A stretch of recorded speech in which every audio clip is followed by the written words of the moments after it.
How to send video on Instagram DM. In this video, I will show you step by step 2 ways on how to send video with Instagram DMs. After you open up your Instagram like this, now tap on your profile at the top right side, or tap on this message section. Tap on this message section on the top right side. After you open this messages section, now go ahead and open the person that you want to send me a video. So for me, I'll just tap on this. As you can see now, tap on this person. If you do not find the person, just tap on the search bar and search for the person. So I'll open up this person. After you open up the person like this, now I'll show you the two methods on how to send the video. The first one is tap on this camera icon. If you tap on this camera icon, as you can see now it will allow you to take a picture. As you can see now, you can be able to take a picture. If you want to upload the video, just tap on this little gallery icon. Now it will take you to your phone. Now you can go ahead and select a picture, as you can see now, or video, and send it to this person. So let's say now I want to send like this video to this person. I'll tap on the video.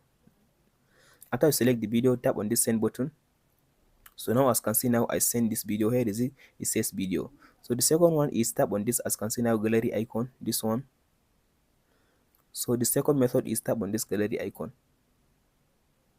So by tapping on this gallery icon, as you can see now, it takes you to your gallery. Now it will allow you to select a picture that you want to send or video to this person. So let's say now I want to send this picture or this image to this person. After you select the image, as you can see now, you can select more than one image. So I want only want send one. Tap on this send button. So as you can see now, I send this picture and here is the video. That's it guys on how to send video on Instagram DM. Hope this video helps you out. Don't forget to like and subscribe. Thank you for watching. We'll meet in the next video.